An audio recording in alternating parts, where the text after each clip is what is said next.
오늘은 창세기 19장 30절부터 38절까지 말씀을 공부하겠습니다.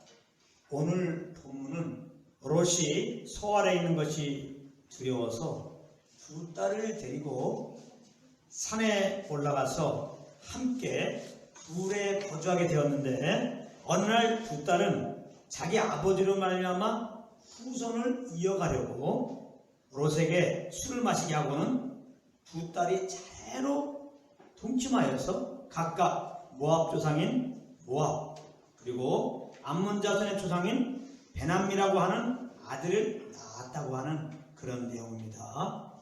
오늘 본문은 롯과 두 딸이 소돔에서 구원받은 이후에 함께 거주하면서 일어난 일들을 기록한 것인데요. 특별히 롯의 두 딸이 일으킨 사건은 너무나 추잡스럽고 낯이 뜨거워서 인간적으로는 읽기가 꺼려지는 그런 내용이기도 합니다. 그렇다면 이 어두운 사건을 통해서 우리에게 주시고자 하시는 하나님의 메시지는 무엇일까요?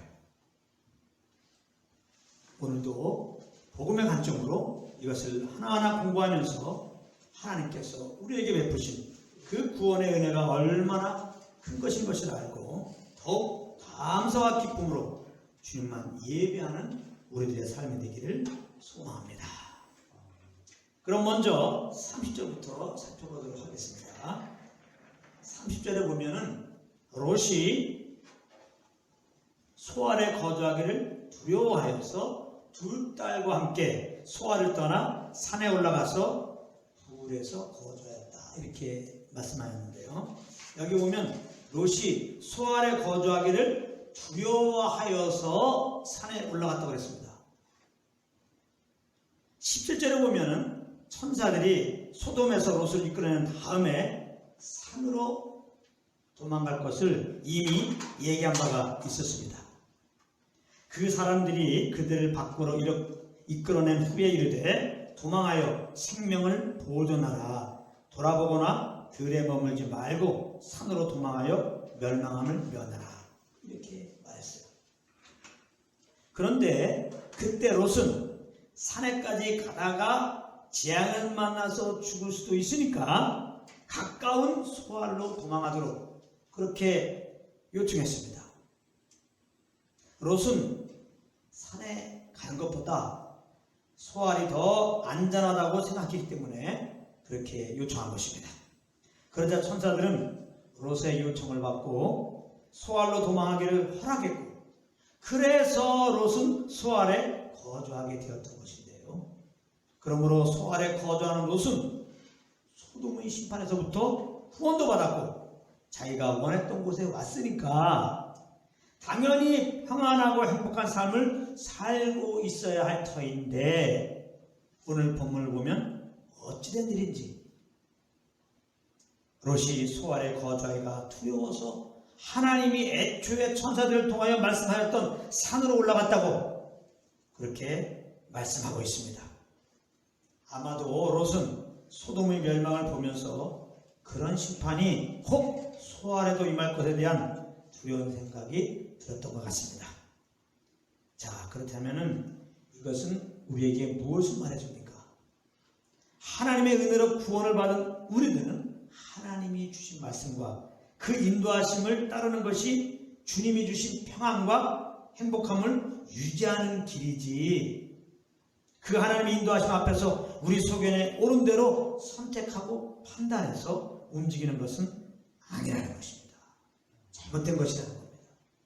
만약 롯이 천사들의 말을 듣고 산으로 도망갔다면 그것은 하나님의 인도하심을 받고 있는 것이기 때문에 혹 산에 가는 길에 재앙을 만났어도 그 재앙으로 말미암아 큰 의경에 빠지지 않았을 것이고, 그 마음 역시 하나님이 보호하셔서 평안이 유지되었을 것입니다. 그런데 자기 선택과 판단을 따라서 소알로 간 롯은 평안하기는커녕 소돔의 멸망을 보면서 곧 소알도 그렇게 심판을 받을 것 같고, 그러한 생각의 침범을 받음으로 자기도 곧 죽을지 모른다는 두려움에 시감기게 되었던 것입니다. 그렇다면 롯이 이렇게 하나님의 인도하심을 따르지 않고 자기가 선택한 길을 고집하게 된 것은 무엇 때문이었을까요?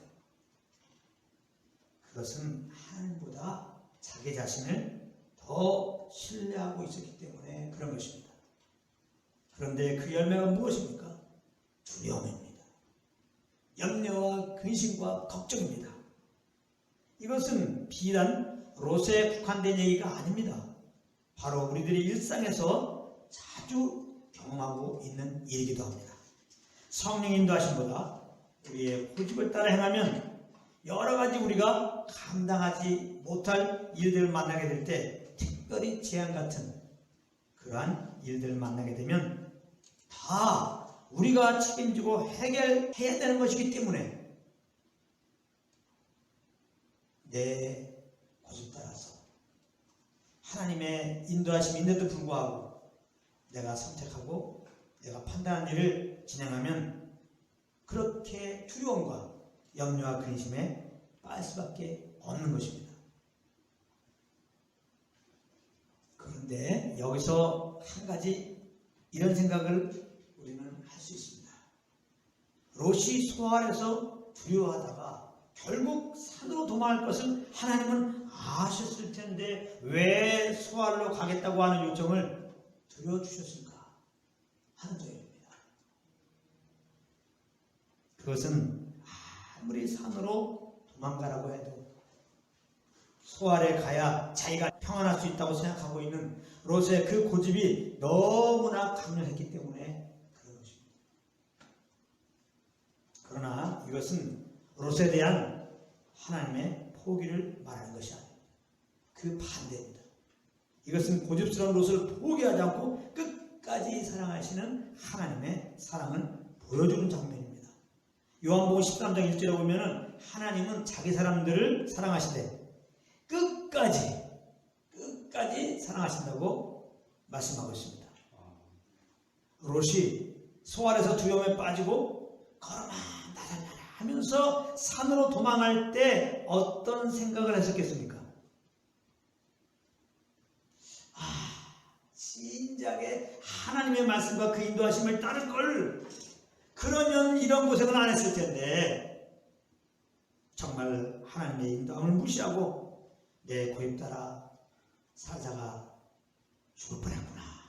정말 내 고집 따라 사는 것은 죽는 길이구나. 이런 생각을 하지 않았겠습니까? 하나님은 이렇게 자기의 고집을 꺾지 않고 있는 롯에게 소알로 가는 것을 허락하심으로 롯을 정죄하지 않으면서도 자기를 신뢰하지 않고 하나님만 신뢰하는 것이 옳은 길임을 알게 하셨다는 것입니다. 하나님의 인도하심을 따르는 것이 주님이 주신 구원으로 말미암아 얻게 된 평안과 행복을 유지하는 길임을 깨달아 알게 하셨던 것입니다. 할렐루야. 정말 하나님은 우리를 포기하잖아요. 정죄하지 않으십니다. 우리를 끝까지 사랑하시고 주께서 우리 향하여 계획하신 그 주님의 거룩함에 참여하는 자로 그렇게 우리를 인도해 가신 것입니다. 그러므로 황소고집인 우리가 그래도 나를 신뢰하지 않고 하나님을 신뢰하며 살려고 하는 것은 다 이 포기하지 않고 우리를 사랑하실 때 끝까지 사랑하시는 하나님의 그 은혜 덕분인 줄 알아야 되는 것입니다. 할렐루야. 31절 32절을 보면 롯의 큰 딸의 염려와 그 염려에 대한 해결책이 나옵니다. 그 내용이 좀 엽기적인데요. 제가 한번 읽어보겠습니다. 큰 딸이 작은 딸에게 이르되 우리 아버지는 늙으셨고 온 세상의 도리를 따라 우리의 배필될 사람이 이 땅에는 없으니 우리 아버지에게 술을 마시게 하고 동침하여 우리 아버지로 말미암아 후손을 이어가자 하고 이렇게 말하고 있습니다. 한마디로 자기들의 아버지 즉 롯의 후손이 없으니까 자기들이 롯의 후손을 잇기 위해서 롯에게 술을 마시게 해서 롯과 동침하자고 하는 그런 내용입니다. 그리고는 33절부터 35절에 보면은 그 계획을 따라서 롯에게 술을 마시게 하고 한 날은 큰 딸이 롯과 동침하고 그 다음 날은 작은 딸이 롯과 동침합니다. 그래서 36절부터 38절에 오면은 큰 딸은 모압 조상인 모압을 낳게 되고 작은 딸은 암몬 자손의 조상인 베남미를 낳게 됩니다. 정말 이 사건은 율리서역조로 보면은 말이 안 되는 사건입니다. 다시는 이 땅에서 이런 일이 일어나서는 안 되는 것입니다. 그렇다면 왜 이런 말도 안 되는 얘기를 성경에 써놓고 우리에게 묵상하라고 그렇게 말씀하고 계실까요? 그것은 우리가 그런 자들이기 때문에 그렇습니다. 우리가 롯의 두 딸 같은 자들이란 말이에요. 이렇게 말하면 어떤 분들은 깜짝 놀라면서 이의를 제기할 것입니다. 내가 롯의 두 딸과 같다고요? 나는 그들이 한 일을 한 적도 없고 그런 생각조차 한 적이 없습니다. 그런 말 하지 마십시오. 두 딸과 나는 급이 다릅니다. 저들은 정말 타락한 자고 나는 그렇지 않습니다. 이렇게 얘기할지 모릅니다. 그런데 성경을 보면은 이 음란이라고 하는 것은 육체의 열매라는 것입니다.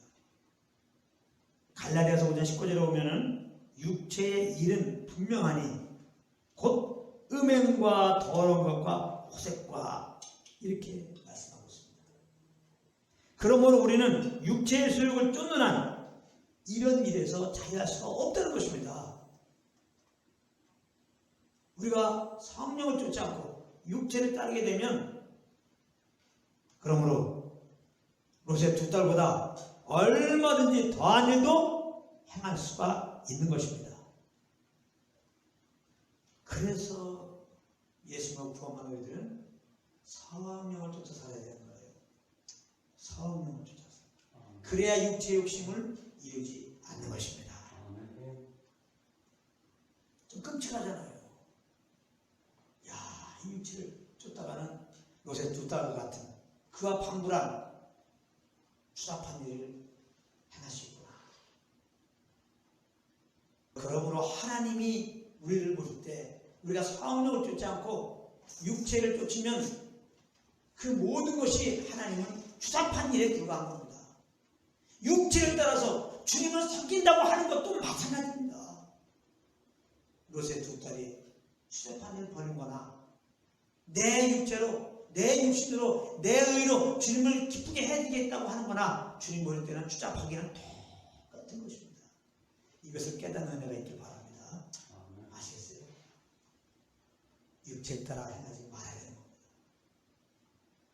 육체 욕심을 따라 행하지 말아야 되는 겁니다. 근데 그렇게 하는 길은 다른 게 없어요. 내가 육체 욕심 따라 살지 말아야지. 내가 죄를 못 먹어 살지 말아야지. 안 됩니다.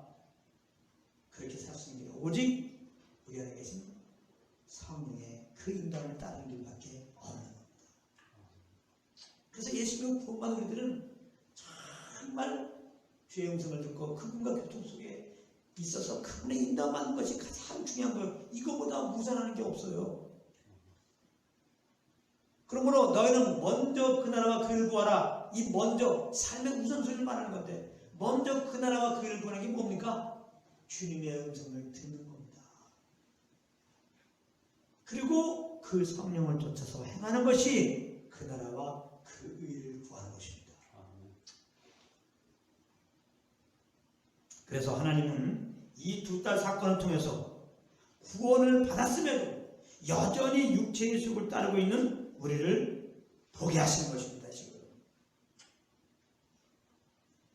사실 롯의 두 딸은 이런 일을 하면 안 되는 것이죠. 왜냐하면 두 딸은 소돔의 심판에서 구원받았잖아요. 그러므로 그들은 구원의 주님께 감사하며 구원의 주님을 찬양해야 되는 것이죠. 그리고 롯의 후손도 필요할 때가 되면 당연히 그 심판의 죽음 가운데서 구원해 주신 하나님께서 능히 해결해 주실 것을 믿고 주님께 맡겨야 되는 것이죠.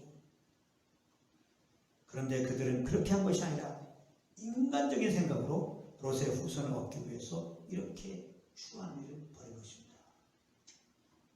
이들이 벌인 일은 소돔 사람들보다 더 악하면 악했지 덜한 것이 아니죠.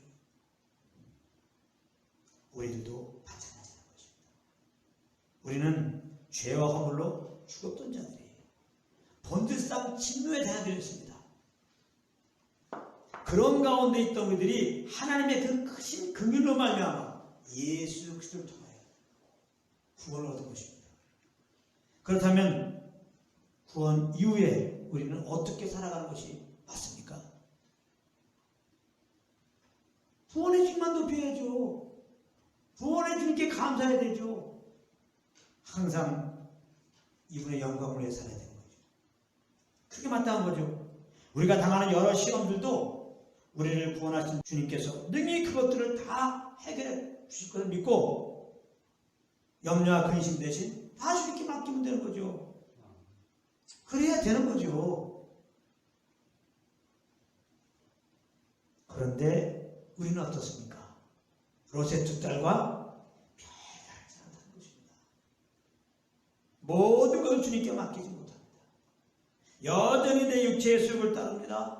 내 지혜와 내 지식을 따라서 내 힘으로 삶을 살아가려고 몸부림치고 있습니다. 사실 롯의 두 딸이 그렇게 추잡한 일을 행한 것은 왜 그렇게 한 것입니까? 자기 아버지의 후손을 내고자 그렇게 한 것입니다. 아버지의 후손을 내고자 하는 욕심이 그렇게 하게 한 겁니다. 다시 말하면 그것은 곧 자기 이름을 내려고 한 것입니다.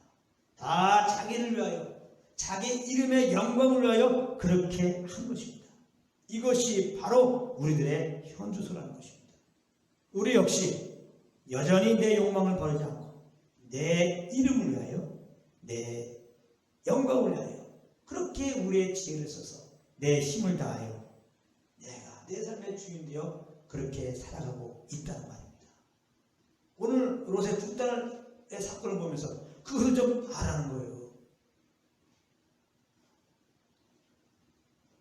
하나님은 이 두 딸을 통해서 이러한 우리들의 상태를 알려주시면서 우리가 구원받은 것도 그리고 지금 여기까지 온 것도 다 하나님의 은혜였음을 또한 깨달으라는 말씀인 것입니다.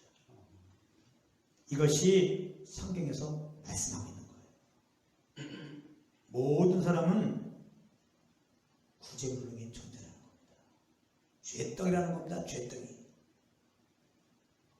이것은 은혜로 구원받았어도 우리의 수준은 그렇다는 겁니다. 이 사실을 모르는 분들이 자꾸 우리의 노력으로 성화되자고 합니다. 예수님을 닮아가자고 합니다. 내 힘으로, 내 의로, 내 노력으로. 또한 성경에 이렇게 하라고 그랬으니까 이렇게 하자고 합니다.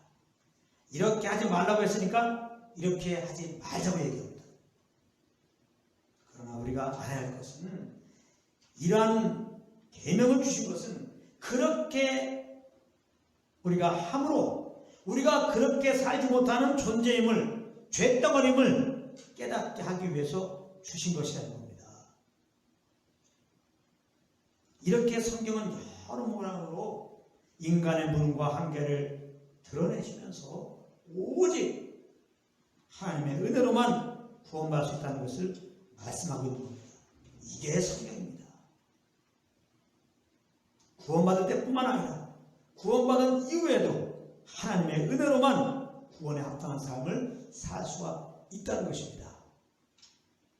이 사실을 모르는 분들이 자꾸 하나님의 은혜를 무시하고 하나님을 기쁘시게 하기 위해서 우리 노력하자, 열심을 내자, 그렇게 얘기합니다. 맡은 자들에게 구할 것은 충성이니까 충성스럽게 우리가 주님 섬기자, 그렇게 말합니다. 우리 똑바로 살아서 이 땅에서 복도 받자고 얘기합니다. 똑바로 살아서. 누가? 내가, 우리가 목사로서, 장로로서, 집사로서 이렇게 살면 되겠느냐? 똑바로 살아서 이 땅에서 하나님 복을 풍성하게 누리며 살자는 겁니다.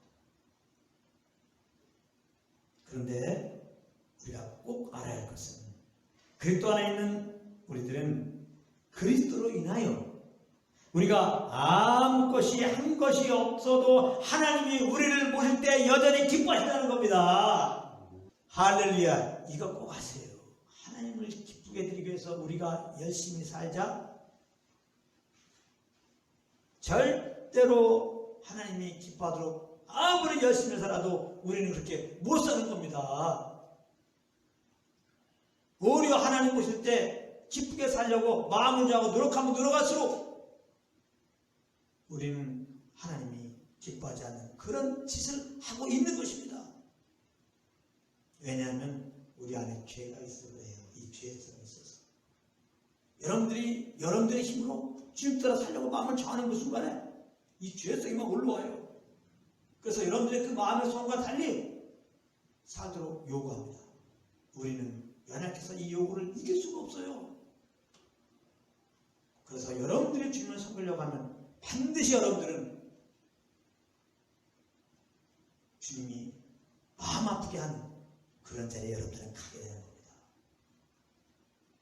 이거 놀랍지 않아요? 성령의 조명으로 이 비밀을 좀 깨닫는 은혜가 있기를 바랍니다. 우리는 끝없이 우리의 실패를 바라보면서 정죄도 받고 낙심도 하고 절망도 하다가 그것도 예수 이름으로 하나님께 다짐을 합니다. 이제부터는 내가 똑바로 살겠습니다. 이제부터는 내가 정말 하나님 말씀 따라 살겠습니다. 이런 자세를 갖게 됩니다. 그래서 그 다음부터는 본격적으로 내 힘과 내 의를 다해가지고 죄가 안 먹어요. 하나님이 기뻐하는 삶을 살려고 그렇게 노력합니다. 그렇게 다 한 번씩 해봤죠. 그랬더니 어떻습니까? 실패죠. 기분이 연약합니다. 마음은 원하지만 그 원대로 못 사는 겁니다. 육신 안에 선한 것이 없어요. 죄가 있습니다. 죄성이 있다 이 말이에요. 절대로 그러므로 우리 힘으로 우리의 원함 따라 절대 살 수 없는 것입니다. 이 사실을 꼭 아시길 바랍니다.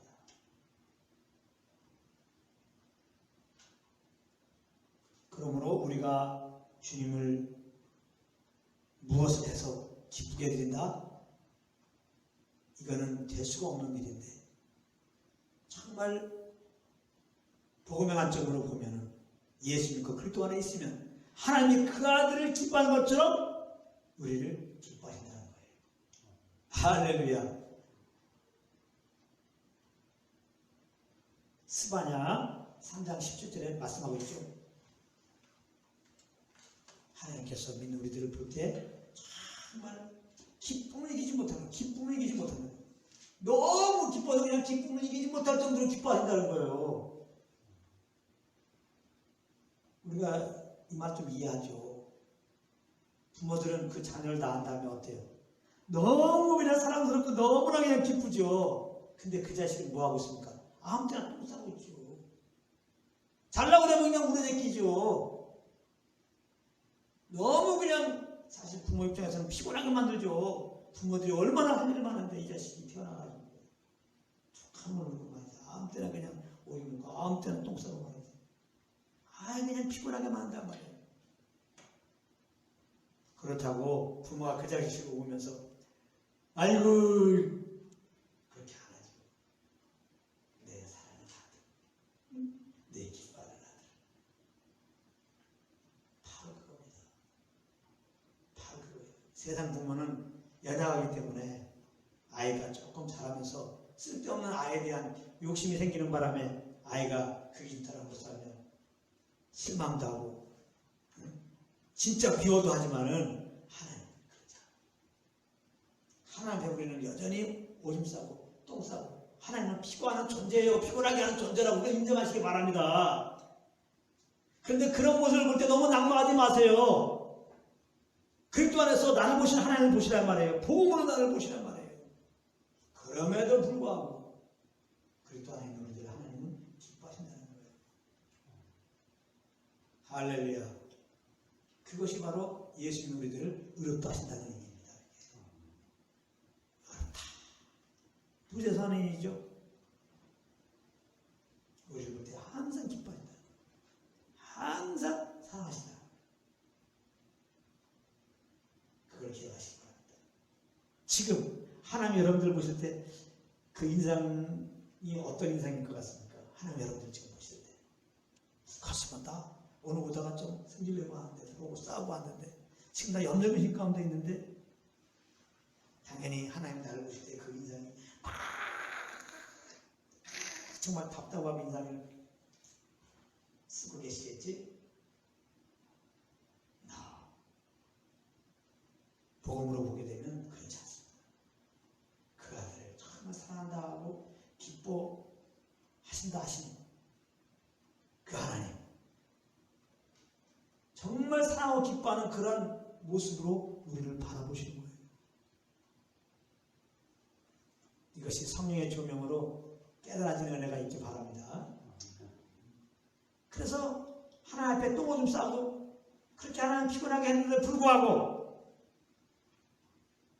우리는 그런 것들을 원치 않게 행하면 행할수록 그럼에도 불구하고 우리를 그리스도 안에서 이렇게 여전히 동일하게 사랑하시고 기뻐하시고 우리를 소중하게 귀하게 여기시는 그런 주님의 사랑을 할 때 기뻐하는 거죠. 정말 그때 비로소 우리 마음에 평안을 얻게 되는 거죠. 무엇을 해서 주님이 기뻐한다고 합시다. 이거가 피곤한 겁니다. 주님을 기쁘게 하기 위해서 우리는 끝없이 무엇을 해야 되기 때문에 그런 것입니다. 그러므로 내 행위로 주님을 기쁘게 하려고 하는 이 율법적인 신앙생활하는 모습 너무 피곤한 일이에요. 그렇게 해봤자 물론 주님이 기뻐하지도 않고 마음 아파하시지만은 어쨌거나 내가 이렇게 행동을 해갖고 하나님을 기쁘게 해드리려고 하는 거니까 이게 끝이 있나. 1시간 기도해서 주님을 기쁨 드리려고 했는데 딱 하고 나니까 아니야. 그러면 1시간 반 하면 더 기뻐하실 것 같아. 그것도 1시간 반 합니다. 1시간 반에서 기쁨 드리려고 1시간 반 하고 나니까 한 2시간 하면 하나님 더 기뻐할 것 같아. 또 2시간을 해야 됩니다. 이제 2시간 밑에는 하지도 못해요. 이제 2시간에 하나님이 정말 기뻐하는 줄 내가 알고 있는데 2시간은 못했거든. 그러면 스스로가 정죄가 오는 겁니다. 스스로가 2시간 못하면 그 다음에는 스스로가 주님 앞에 고개도 못 듭니다. 스스로가 주님이 고개를 들지 말라 그런 게 아닌데 스스로가 무슨 말인지 아시겠습니까? 그러므로 복음을 아는 게 중요해요. 복음 안에 있는 우리가 누군지 예수를 말미암아 하나님이 우리를 어떻게 대하시는지를 아는 게 참 중요합니다. 한마디로 하나님이 우리를 어떻게 대하세요? 그 아들을 대하듯이 대한 거예요. 할렐루야. 예수가 구원받은 우리들은 하나님의 아들이 되었어요. 하나님의 자녀가 되었다고요. 할렐루야. 오직하면 요한일서에 그래서 하나님의 이 큰 사랑으로 말미암아 우리가 하나님의 자녀 된 것을 좀 생각하라 이 말을 생각하라. 할렐루야. 네.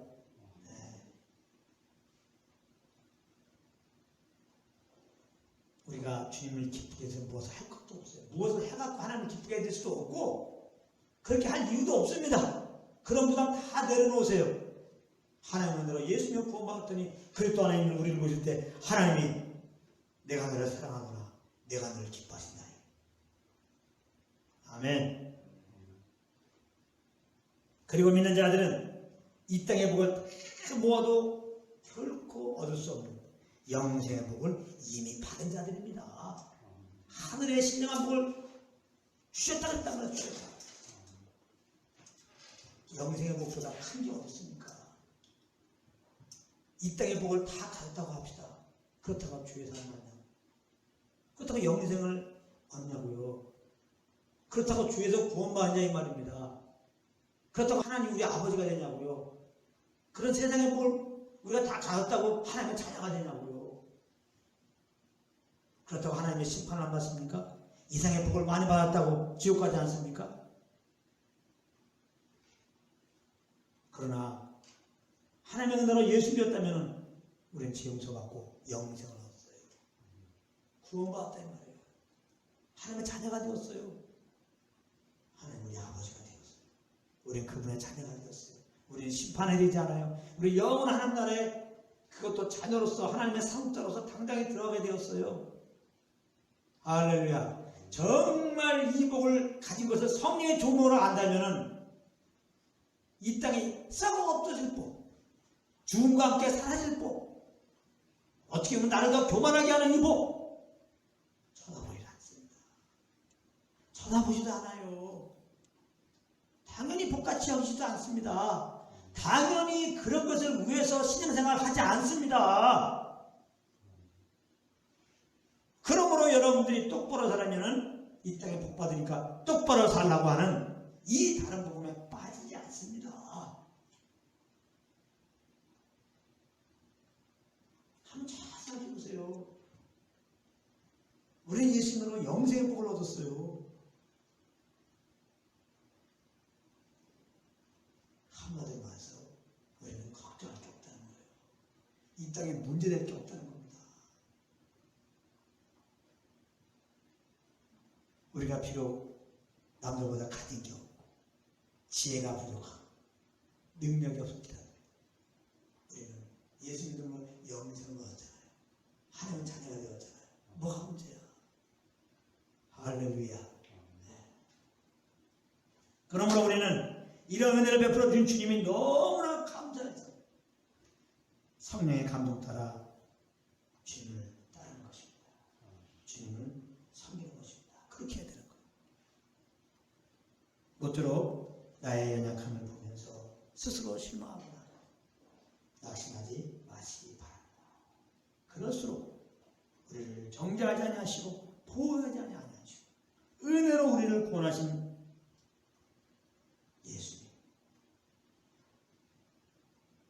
그리고 은혜의 영을 보내서 은혜로 우리를 인도하시는 하나님, 그 하나님의 마음을 알고 더 성령과 동행하는 그런 자리에 가시기를 예수님을 축복합니다.